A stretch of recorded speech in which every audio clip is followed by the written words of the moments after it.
Hello and welcome to the first ever Tartan Touchdown Chat Show. Now, I know you'll be wondering what that means. With the Women's Flag Football League finals day just around the corner, we developed a format to allow us to speak to all teams across two shows. As always, Tartan Touchdown is a two-person hosting team, and tonight joining me is Gav. Gav, how are you excited for the new show? Yeah, absolutely. We're chasing Scott Hansen. We've gone Hexabox tonight, so we're definitely getting up in the world now. Excellent. Our guests tonight form 4 of the top 8 women's flag football teams in the UK. For our previews, we've paired them up with their first round opponents or the quarter-final opponents from the finals day to discuss these games. First up, representing the number 1 seed East Kilbride Pirates, it's Lizzie Murdoch. Lizzie, how are you? Yeah, I'm good, thanks. You?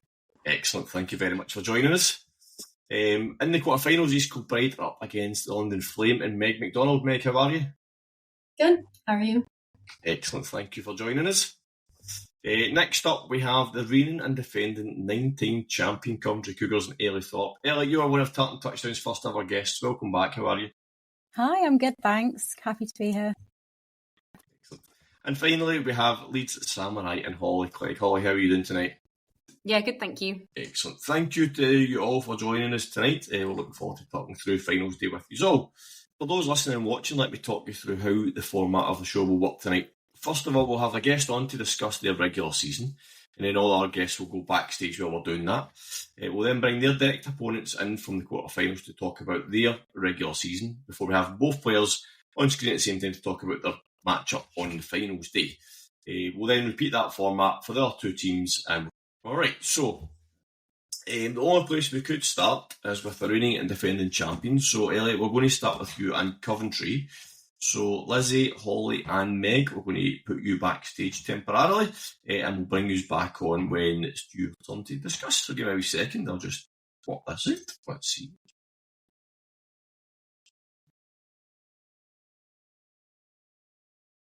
And Holly. Perfect, there we go. Hi, and we're kicking off for the first of our one-on-ones with the GB defensive captain and Coventry Cougars, Ellie Thorpe.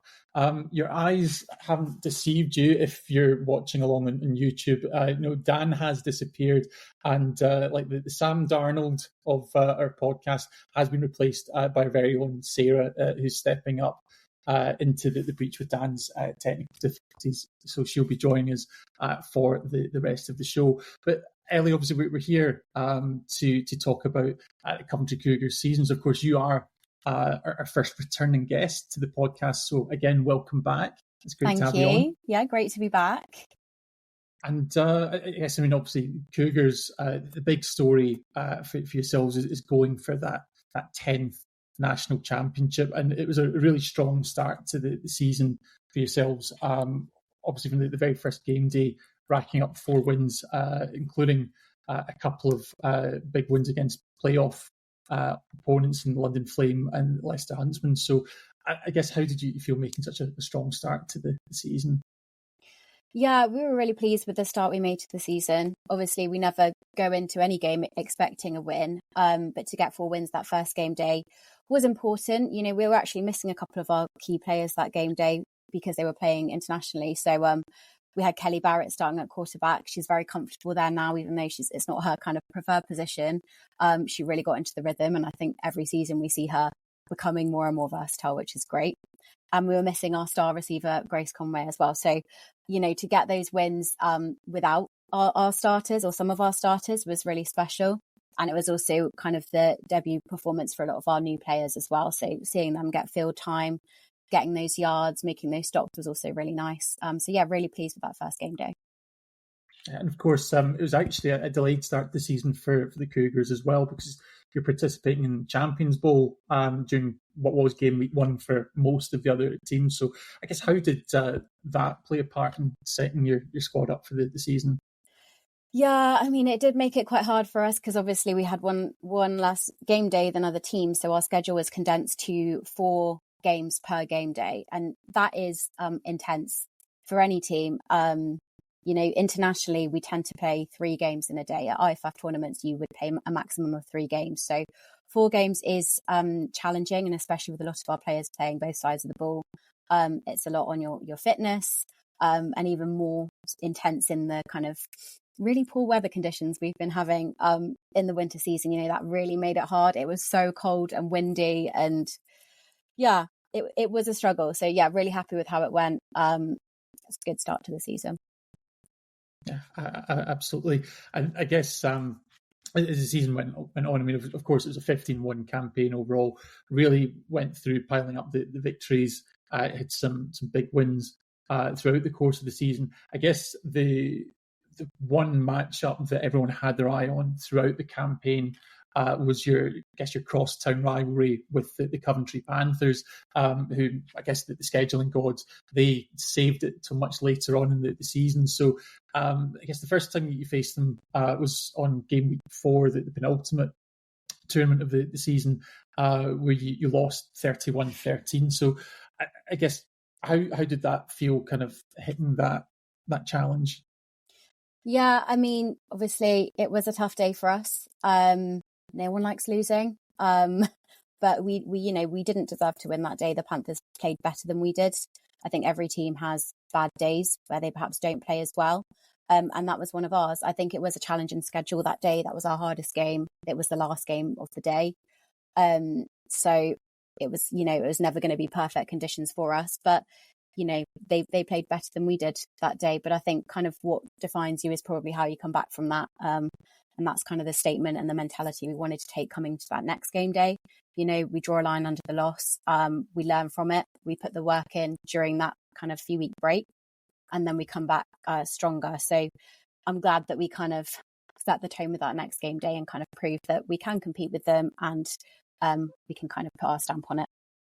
Yeah, absolutely. And I guess that's, as you already started to touch on that, so heading into game day 5, yourselves and the Panthers had both qualified for the national finals, but I guess seeding was very much at stake, and you had, I'm just quickly doing that's an 18-point deficit to overcome in terms of the head-to-head to take that 1 seed and avoid, if you will, the East Kilbride Pirates in the earlier rounds of the competition. So just looking at that game day as a whole, you actually had, I think, 4 games scheduled.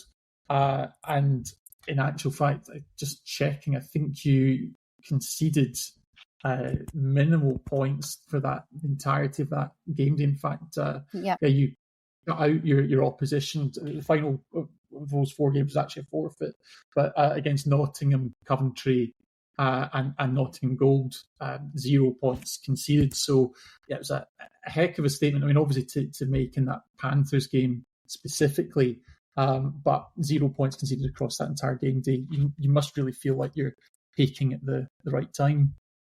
Yeah, I think that's kind of one of my highlights from the season so far.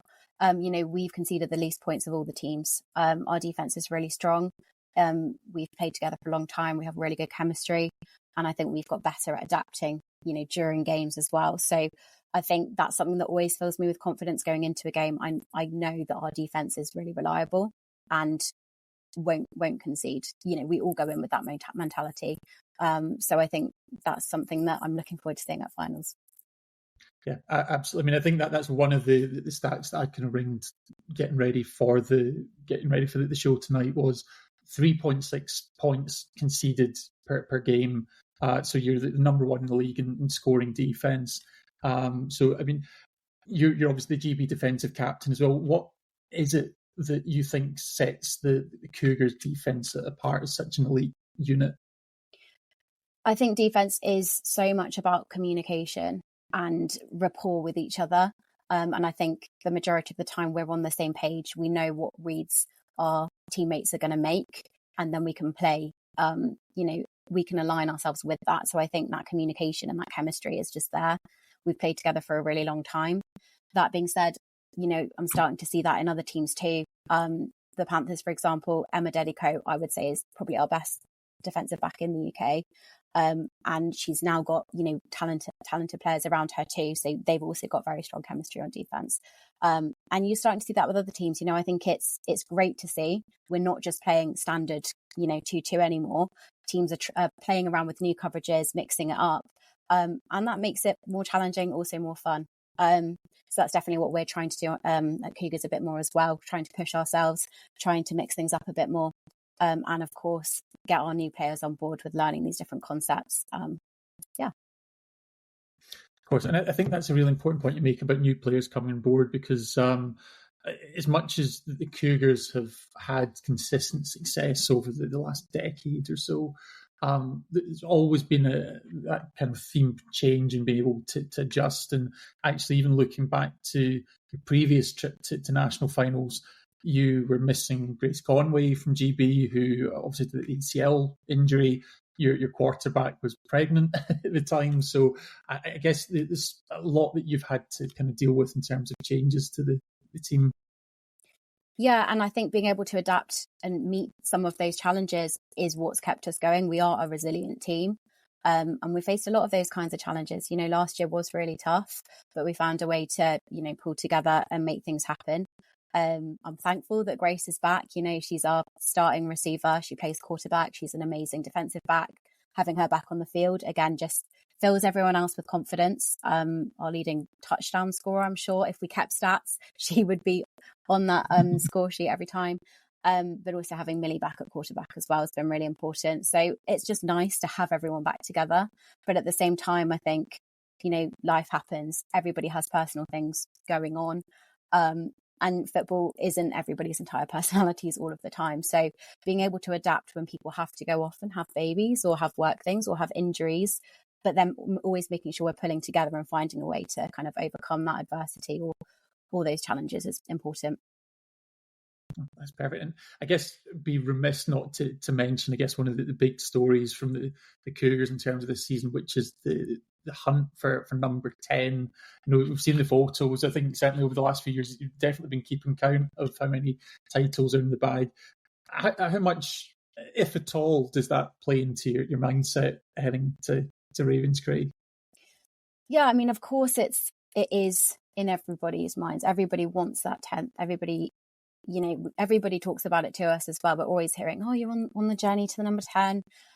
But that adds a lot of pressure as well. People kind of expect it. And also people, not in a horrible way, but people almost want to see something disrupt that kind of consistency.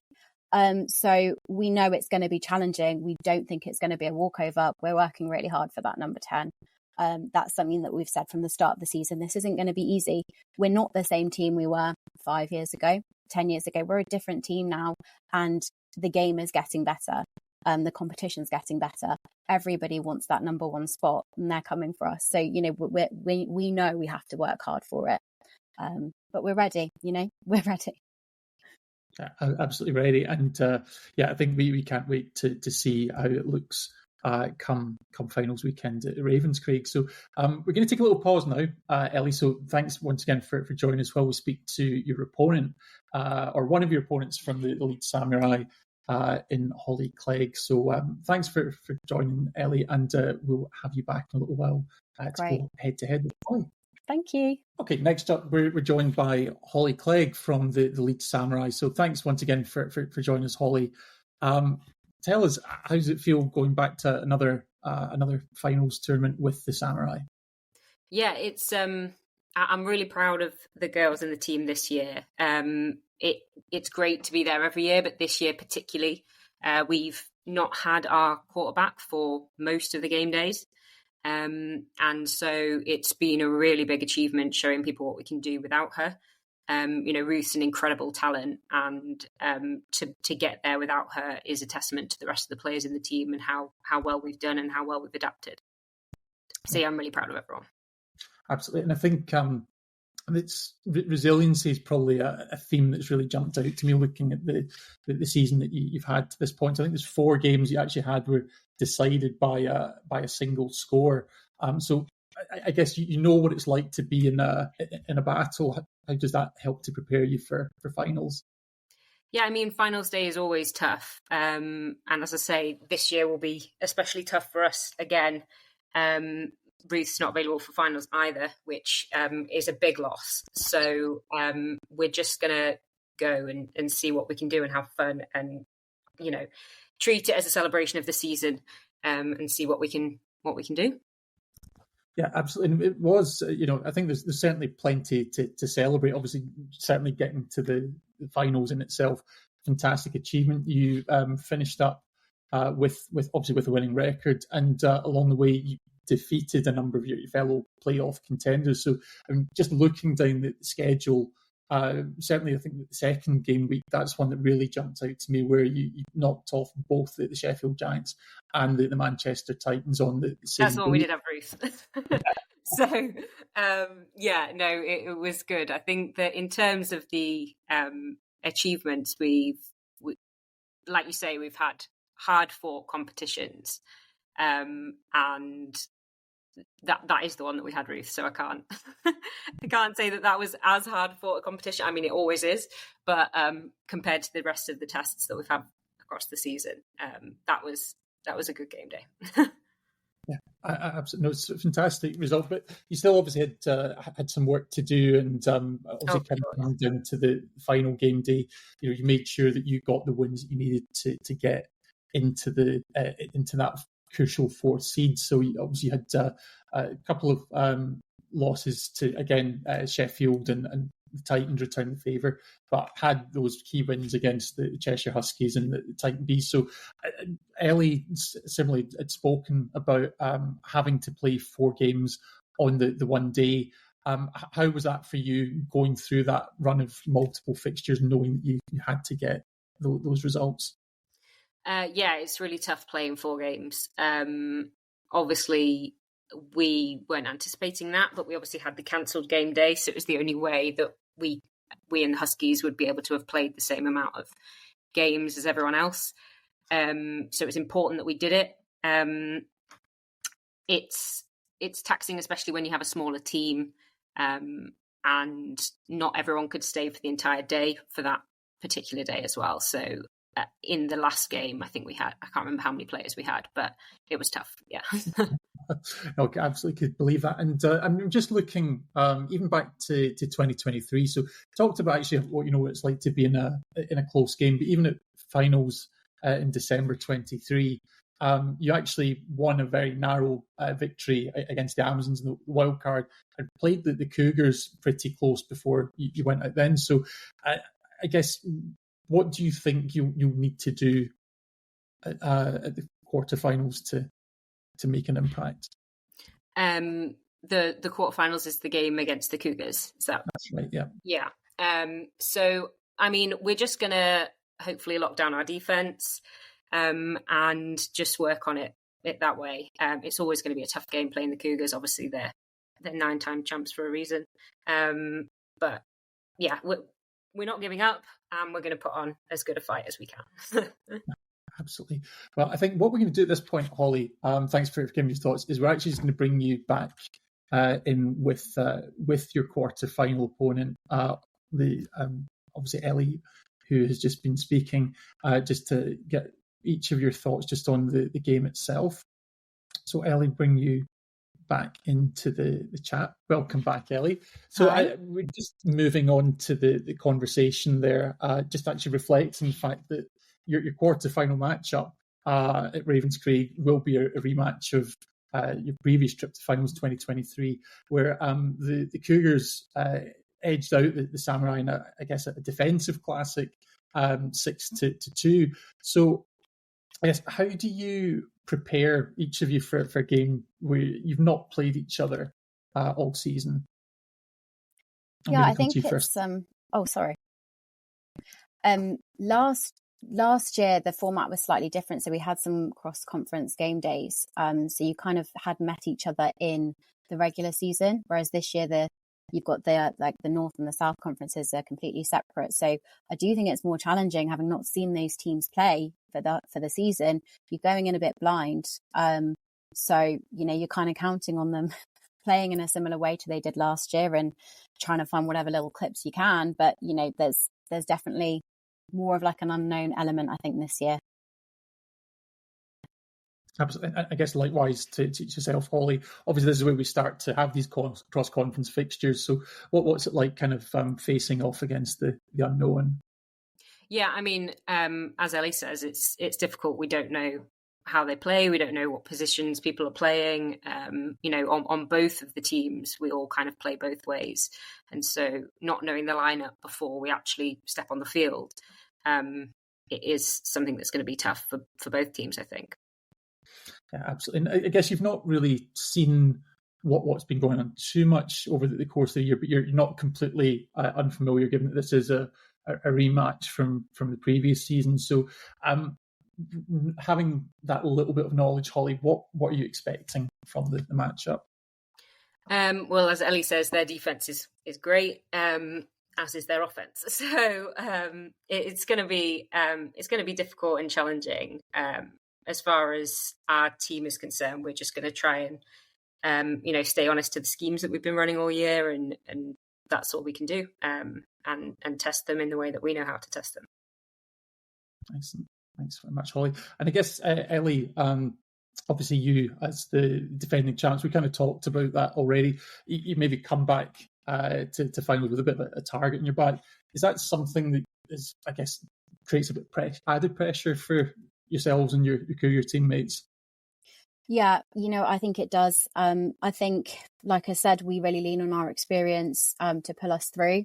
But, Leeds have a lot of experience on their side too, like Holly, like Sunshine, and Carl Taylor coaching them as well. They've got a lot of experience too. So I think it'll be interesting to see. I didn't realise Ruth wasn't playing. I was going to say she's got an excellent arm on her, which kind of took us a bit by surprise. I think the first few times we played Leeds.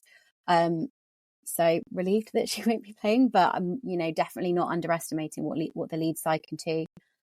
You said we had a close game last year, could have gone either way. And I think our experience just did pull us through that, but we can't rely on that. We're going to come all guns blazing in a couple of weeks' time. Absolutely. Well, I think it's shaping up to be an excellent match, and certainly if it's as tight as what we saw in 2023, and I think it's going to be an excellent game. So absolutely best of luck to both of you in your quarter-final match, and well, certainly for one of you beyond that. So we're really looking forward to seeing you at Ravenscraig. So Ellie, Holly, thanks both of you for joining us. Thanks for having us. Looking forward to seeing you there. Yeah, I know. So, joining us next, we have Lizzie Murdoch from the East Kilbride Pirates Black team. Lizzie, thanks once again for joining us. And what a season it's been so far. East Kilbride Pirates Black are the only undefeated team in the regular season. How does it feel to have made it to finals undefeated? Yeah, it's pretty good. We came out with that aim, and yeah, it's nice to stick to it. Yeah, absolutely. And it's really been, I guess, a dominant season so far at that. So if we look at the stats, 42.5 points per game scored. It's number one, certainly in points scored, and pretty stingy in defence as well, 6.3 points conceded. So, I mean, you're doing it with some pretty commanding style. I think out of your 12 games that you've played, I'm seeing, I think there was 4 shutouts recorded. I guess maybe one of the questions I would put to you is, do you feel like you're ready for the challenge that comes at finals? Yeah. We've worked hard since last year. We obviously walked away last year pretty disappointed, and we just put in a graph from then. We knew what we wanted out of this year. Like, we want to get back to that final and, try again. Absolutely. And I think 2023, of course, that was your first trip as a team to the national finals, losing to the Coventry Cougars. So what do you think it's going to take from the Pirates to go that one step further? I think, knowing how it felt to lose that game, it's gave us a lot of, we don't want to be in that position again. We don't want to walk away feeling like, oh, we could have done this better, or we could have done that instead of whatever. So, we've walked away from it, we've regrouped, we've watched the film back individually, we've watched it back as a team, and we've highlighted what we think we need to work on. We actually are quite a different team from last year. Some of our players have left and we've got new players in. So, we've worked on that. We've tried to build that chemistry again. We've tried to play new positions, see who fits where best, and just really see what we gel as best as a team. Absolutely.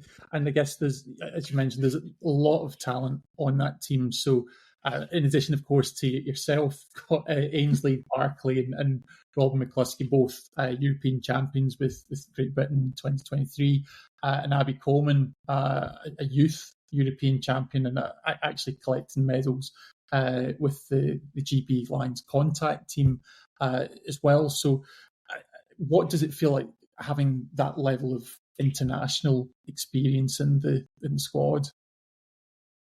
Yeah, it's great. Like, obviously we all like to push each other on, and we've got different types of experience there. You've got Robin, who's like leading the defence. We've got Abby, who's just running rings around people on offence, and Ainsley's like cool, calm and collected. She just leads the way. She pushes us through. So I think everyone brings something different to the team. We've got a lot of different personalities there, and yeah, just allows us all to bring out the best of each other. Yeah, excellent. And I think just looking at the, I guess looking at the season that you've had, were there any particular moments that you felt were kind of critical for, in particular match days or opponents in terms of preparing you for finals? I think you've obviously got the teams that we've played before, like your Manchester, Sheffield, Leeds. They were sort of the bigger games that we wanted to go in and kind of make a statement because we knew what those teams played like. We've played them before, and we could kind of compare our games to last year. Whereas the newer teams, we didn't really know what to expect, and the first time we played them, a lot of those teams were still finding their feet. Maybe the second time we played them, you've seen them improve, and it gave us something different to think about.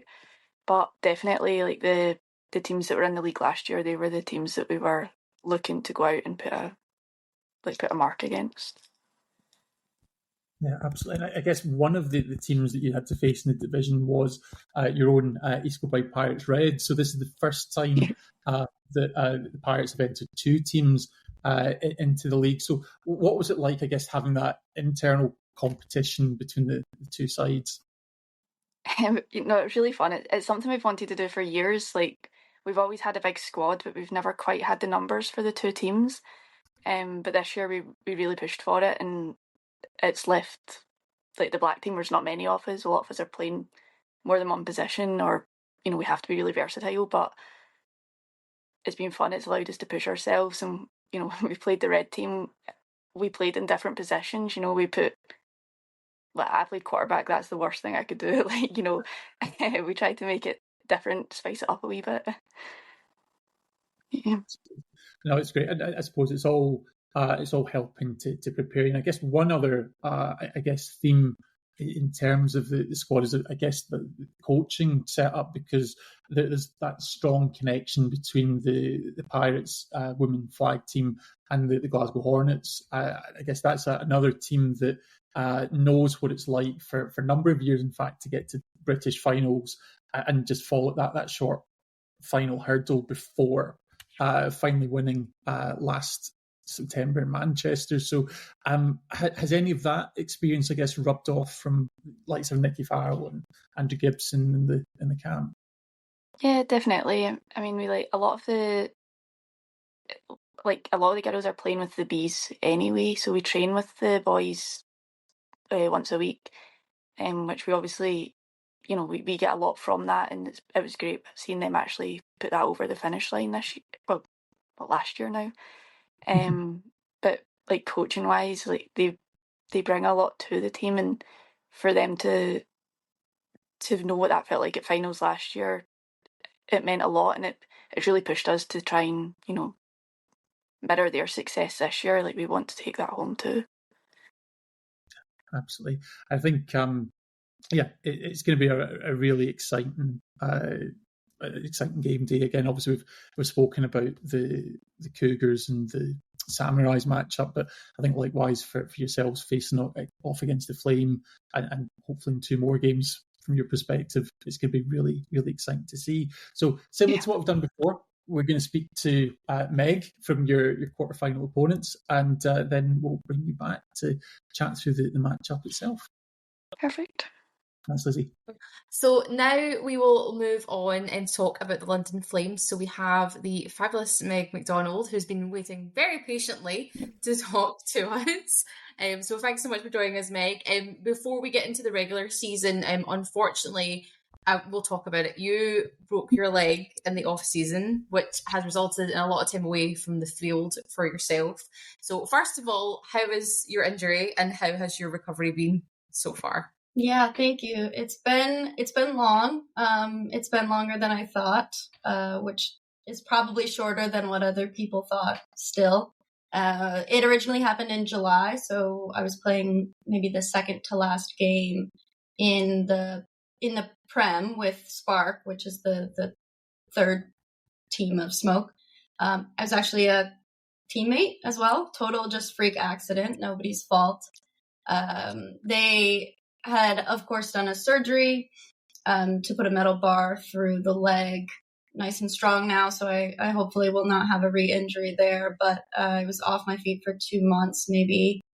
And since then, it's just been working to build the muscle back up. Obviously, there's a lot of atrophy and stiffness. I got on the field for the first time in Tampa in January, around the same weekend as Flagging New Year, and found that I could backpedal slowly. But running forward wasn't really something I could get past, maybe 40% speed. Since then, it's been a lot of rehab, a lot of gym still, but even just as of yesterday or Saturday, the running forward is definitely a challenge. It'll be a long process of rehab and getting back. But we will get there. Yeah, I'm excited to be outside. I'm excited to be playing and involved in football in so many different ways as well. Yeah, because that leads me perfectly on, because obviously kind of during this season you've spent obviously a lot of time obviously as a supporter, but you've been been doing your team management and your coaching, and how has that been for you kind of adapting into those kind of roles? Yeah, it's very new for me, but it's been such a huge change, such a huge opportunity. Flame is associated with Smoke, so it's technically Smoke's first women's team. But it came from a decision of a couple of us Sax in the City players from last year, being able to work with and leverage Smoke as a club and also be alongside some of the guys who have been incredible in helping with support and training. The process of signing up the team and recruiting and getting kit done and planning trainings and bringing on a head coach and then getting to game days and finding 100 different complicated just things to manage and coach, everything from like roster management to stats if they were needed and social media and things like that has been such a whirlwind. But obviously a lot of fun, and I've learned a lot about coaching and working as a team leader in a different aspect. Probably more than I've learned in the last couple of years of playing, to be honest, especially when it comes to, I'm a defensive player primarily, so strategy and tactics and stuff like that. And I think obviously you've already touched on it, for anyone that's kind of looking and seeing the it's like Meg's read the notes. I just don't know how she's done it. She's filled them perfectly, genuinely. Yeah, it's a brand new team, but in many ways it's not, because you really did come from Sax in the City, who were very successful, particularly in the international scene, and winning various different tournaments. So I guess what was it like going through that process of change, which has been a theme for most of our guests actually this evening, when you're actually not just converting as a team, but the team itself is changing? Yeah, it's so actually I think 4 or 5 of us came from Sax in the City, and that would be me and Kate Bruinsville, who primarily it was the two of us that were making the decisions about what we wanted to do this year. And then we had Shifa Martel and Jacobed, who both they were with us for the first time last year, and they're both GB Silvers players. They're a bit younger, and so the 4 of us knew that, we wanted to play together, and they had brought in some of the girls from their program. But ultimately, it came down to a decision of were we going to stay Sax in the City? Would we potentially work alongside Dukes and everything that the UK Dukes are doing, since that's what the international Sax in the City team has converted to? And then as I was playing alongside with Smoke throughout the summer, and maybe 4 or 5 of the girls that I had met and recruited were coming to all the practices, the Smoke guys had expressed interest in fielding a women's team. It made a lot of sense to move and make that combination. And we spoke with Kenny, who did all of our coaching last year, and said, do you think this makes sense? And he actually recommended one of the players as our head coach, because he's worked with MJ, who is one of the GB youth coaches for quite a long time. And actually, I think that was one of the best decisions that was made. So it's been supportive all the way through, and a lot of different people that have been able to help me out. But it's definitely been a lot of decision making throughout the process. Oh, it sounds great though, and it's good. It's amazing to see, because obviously this is just the start of it, so how it will continue to obviously grow throughout, for the foreseeable future. But we'll kick off and we'll start with the beginning of the regular season. So we start 4-0 on game day 1 with a points difference of 214-6, which must be a pretty good feeling to start your season off that way. Yes. Yeah, we knew that a bunch of us were obviously involved in the seasons last year, so we were excited that we had some of the B teams or the easier games with our first day, which gave us a real good chance to get our feet underneath us. You don't, as Ellie said earlier, you don't go in expecting a win, and we were very nervous coming into it anyway, because we were hoping, but you never know what happens on the day of. It was a great opportunity to make sure everybody got on the field and see where people's skills were and how that played out in a team dynamic, especially with a lot of the new players that came in. Yeah. And then obviously we had a tough game day 2, going 1-3 with losses to Cougar, Panthers and Amazons. And then halfway through the season, obviously you're 5-3. So we're not in the worst capabilities, but we're not, did you kind of feel there was maybe a drop in how differing it was between game day 1 and 2? Yeah, it was definitely our first challenge, and it highlighted a lot of the things, like every challenge does, a lot of the things that had been glossed over. Coming from my point of view, I feel like it's mostly coaching and management errors that are highlighted, but I'm sure everybody felt differently about mistakes that they made and things they had to struggle with. For me, it was very clear that there were some things that needed to be given to the team to handle on the field to help work out the kinks of things like communication with defense in a way that I had been a part of last year, but on the field, and this year was trying to facilitate, but can't, right? Because I'm off the field. And if that connection is not built with the players on the field, they're constantly looking up to the sidelines for the defensive calls. They're not communicating the way they need to. So that was a big piece within, I think it was game day 3, where we just had to take a step back and say, make your own calls, because we had been sort of micromanaging a bit too much. I say we, I mean mostly me, because I think even micromanaging over MJ, and he was just trying to, work with me. But a lot of the team dynamic was figured out in the game days 2 and 3 when we have our losses or when we struggle. Even in games, I think we went in really wanting to beat Amazons for maybe that game day 2, and that one hurt us. And then I don't think we recovered as strongly as we wanted to. So the resilience that we've been talking about was definitely not something that was built right away, and maybe it came back up through the rest of the season. Yeah, because obviously then we just spoke about there about game day 3. So we trade wins and losses across game day 3 and 4, which meant then you go into the final weekend with a 7-7 record and needing to win your 2 games to make the playoffs. So how was the mood in camp ahead of that game day 5? Yeah, we were very, very excited.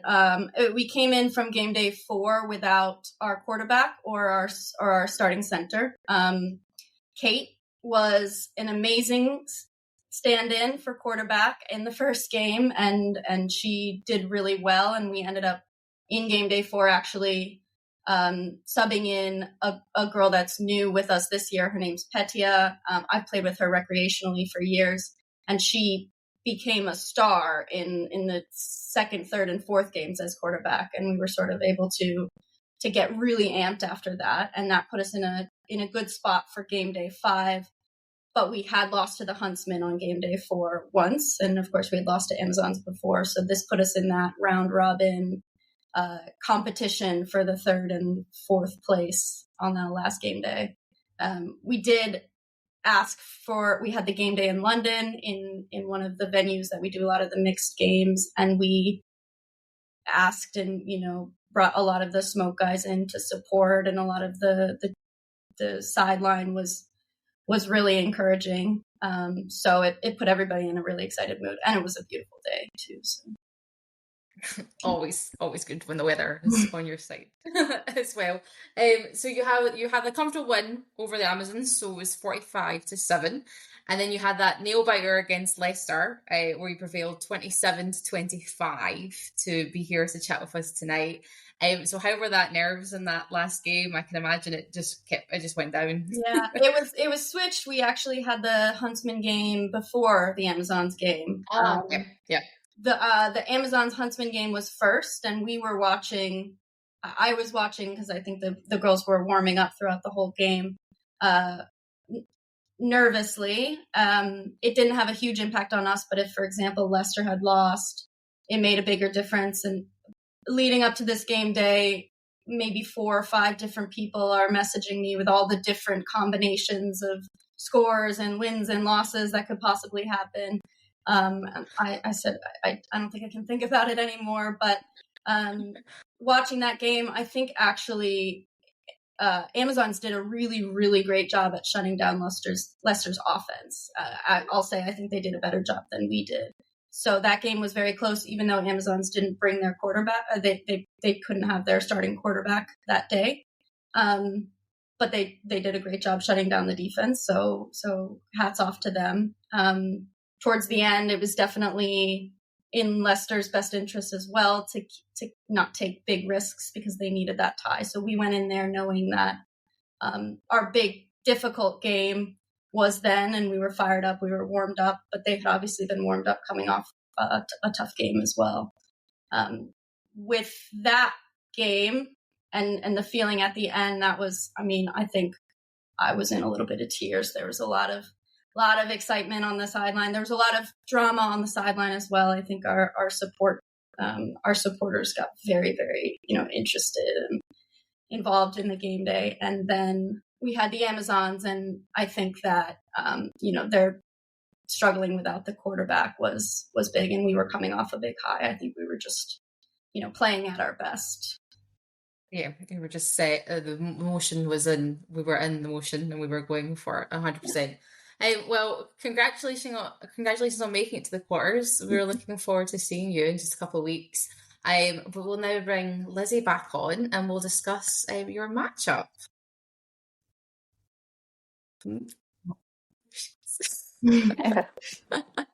Just like that, she's back. Head to head. So, similar to what we just done with Ellie and Holly, we now look ahead to the quarter-final matchup between the Pirates and the Flames. So, I guess, Lizzie, we'll come to you. Obviously, you're facing off against new opposition for the season in the Flame. Again, that's the wonderful wrinkle of finals, is that we start to have these big cross-conference matchups. So, what can you expect from the unknown? We're just excited to play some different teams. Like, it's been quite a long season, and it's obviously been very different playing the 2 different conferences. So we're just excited to go in and play some different teams. We've done the prep. We think we're ready, and yeah, as much as it's a new team, we, like as Meg said, we know a lot of the players. We've played them before, so like there's still an element of surprise. We don't know how they play together, but we we know each other and we think we're ready. Yeah, and I suppose it's probably worth acknowledging that to that point around familiarity, that both of you have just come back from Great Britain trials this weekend. So I suppose even that kind of gives that extra opportunity to get a feel for, if not the teams, and certainly some of the players that will be making an impact, and getting the intel. Yeah, I've played with you, Lizzie. I've played with Abby. I've played with Faye. I have never played with Ainsley or Robin because I don't think we played them last year in the finals, and so I've never played against EKP or anything. So I'm definitely excited to see that chemistry come together. And Megan, you've obviously talked about kind of specialising in the defensive side of the ball. How do you think that the Flame will try to handle what's been to this point a free scoring East Kilbride side? I think we are going to try and use our heads, and that means knowledge of the players a bit, and maybe try and see what we can do in terms of film and keep our eyes on. I think Ainsley, I've heard, is a very, very good quarterback, but she's not just got a great arm. You guys have a lot of double QB and running skills on your side, so we're making sure we're prepared and training for all kinds of different situations, and not just looking in the air for the ball. And one of the other things I guess that's going to be really interesting this is, Meg, you talked about the importance of home field advantage and having that support for your final game day to clinch your place at finals. This is a matchup where you'll be travelling the longest distance of all the sides at finals. What will that be like in terms of the impact of coming up north? Yeah, a lot of the girls have never been to Ravenscraig, so we are staying together, and we'll be traveling together and doing some support as a team. I'll definitely have to put on my game face against some of the Scottish friends that I have, and we won't be talking or smiling until afterwards. But in general, we were just up for Ironman as well, and I really love the area. I love Glasgow. I love Ravenscraig. I think the community there is great, even when we're playing against each other. So I'm excited. Absolutely. I guess kind of flipping that on its head, Lizzie, you really do have the home field advantage. You can get a home cooked breakfast and bring hopefully support down to Ravenscraig. So what does that mean for not just yourself but for the Pirates as a team being so close to home for finals? Yeah, it's great. We love doing a team breakfast before finals, just have something to eat, get all the fuels out, get ready before we get to Ravenscraig. And then obviously it's great having the guys that we play with can come down, our friends, our family, and just, see where we actually spend all our weekends, because flag takes up so much time. And yeah, it just feels good. Yeah, absolutely. I mean, I know that the finals have been live streamed, but certainly I think there's no substitute for being able to catch the action in person where you can. So, yeah, I think it's going to be great to have everyone together, and hopefully there's going to be a big support, not just for the Pirates, but for all the sides. I guess just reflecting this as well, I guess obviously, Lizzie, you've got the experience of having played in the national final against the Cougars last year. Meg, obviously the Flame are yet to have made it that far, brand new team for one thing, but you do have that tournament experience of, as we mentioned, the Sport Mondas, the big bowls, Pink Bowl. At the end of the day, all the records are equalised now, and it's just a case of win 3 games and you can be national champions. Do you think having that experience of playing multiple tournaments is going to be a boost to you? I think at our last finals, we had 5 people and 5 girls playing, and that was, well, with Saxon City, of course, that was due to some roster rules that were in place last year. We didn't have the the rosters submitted, so a lot of the girls weren't coming up as eligible. And that was my first Ironman experience. It was also my first tournament experience. I think it was maybe 5 games throughout the day. And what I didn't realize before, but we got to the plate final, and I think all of us were barely there, 20% of our brain power trying to go make plays. It wasn't going to work out.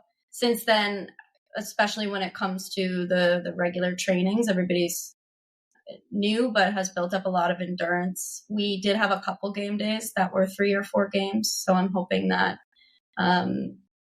that will, prepare us. We also, our starting lineup is made up of now, I think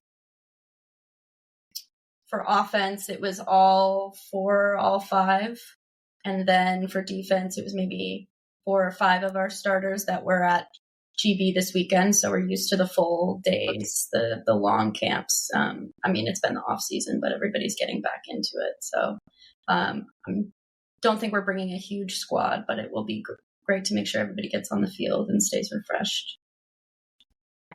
Absolutely. I think, we've got 2 teams now that are really starting to establish their identities, and obviously, both well deserving of their spot in national finals, and it's going to be all to play for, and we're absolutely here for it. Can't wait to see the action come up in a little under 2 weeks' time. So again, best of luck to both of you.